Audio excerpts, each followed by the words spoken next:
يا هلا ومرحبا فيكم، شلونكم؟ شو اخباركم؟ بسوي معاكم اليوم حلا سهل ولذيذ وسريع، تلاقونه بكل الكافيهات او يبيعونها بمحلات الحلو.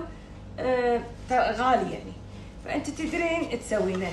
عندي تمر، اي تمر، هذا برحي، تشيلين منه الفص، تحطين فيه بينت بتر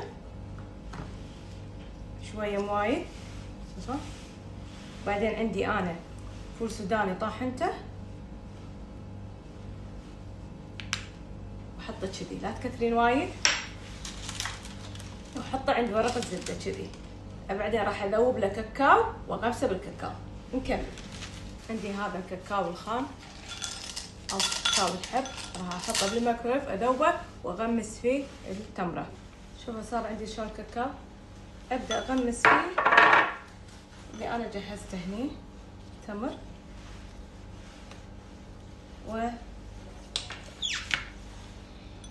يعني كذي. احط الحين بالتمر،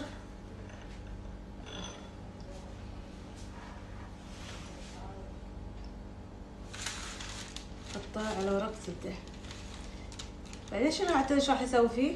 راح ارش عليه شيء ملح، شيء اوريو، شيء لوتس، اللي يطلع معي. شوفوا النتيجه النهائيه. جهز معاي، شوفوا كذي يمكن واضح.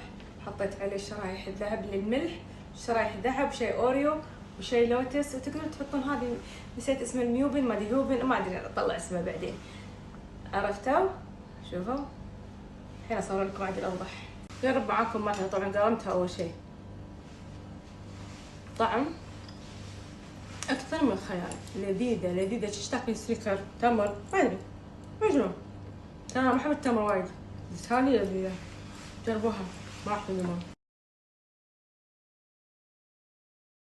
وجهز معاي، شوفوا والله العظيم الطعم اكثر من خيال، لذيذ لذيذ.